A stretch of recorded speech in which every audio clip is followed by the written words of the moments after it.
Hi, this is Les Sinkavage. I'm co-founder and co-host of the Xplorers Seekers of Truth research team and internet radio show. I'm also the co-founder and lead investigator of the Sasquatch ATV research team and deputy director of the Keystone Bigfoot Project. About November 24th of 2012, I was out here on my ATV and I came upon this section, which was a puddle at the time. It was fall, it was starting to snow, it was light flurries, it was cold. I'm not exactly sure of the actual temperature. But right here, I found a 15-inch long by 6.5-inch wide footprint that was very much humanoid in shape. It must have just happened recently because the water was pooling back into the track. It was in fresh, loose mud.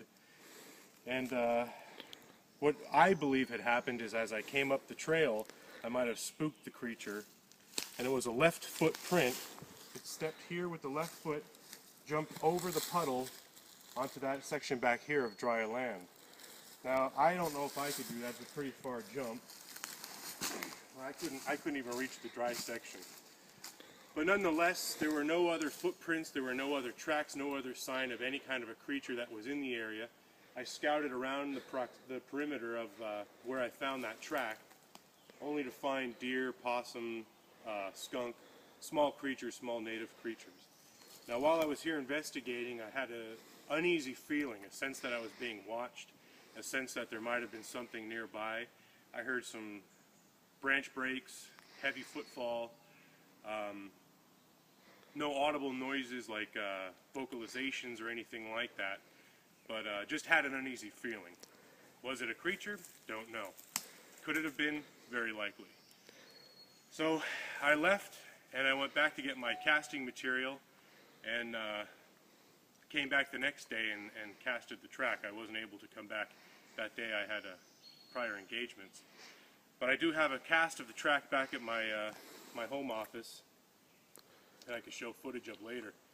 But it was right here that I found the first track. December 2nd of the same year, on my property. This area is a private residence that I live on. I don't own it, but I live on it. It's a 150-acre piece of farm property in Carbon County, Pennsylvania. On that same property, there are 3 ponds: a fresh spring-fed pond, a fishing pond, and a swimming pond. In the fishing pond, there's large koi and extremely large carp. I'm talking like 48 inches, 20, 30-pound fish. One of them was pulled out of the pond and one single bite was taken out of the lower portion of the fish as if it was going for the roe, internal, easily digestible, high-calorie, high-protein organs. And that was it. Didn't have the typical characteristics of large primate bites like a bear, or coyote. We do have coyote on the property. It didn't show any signs of biting and tearing and just decimating the carcass. It was one solid bite, semicircle shape, as if like a human would take a bite out of a sandwich. It would have a semicircle bite. It's exactly what was in this fish. Then again in February, the pond was frozen over. It was extremely bitter cold this last winter. Yet another carp was pulled from the pond, a single bite taken out of it. You could distinctly see canine incisor teeth biting into the carcass. It was a 4.5-inch wide bite by about 3.5 inches deep. Pretty big.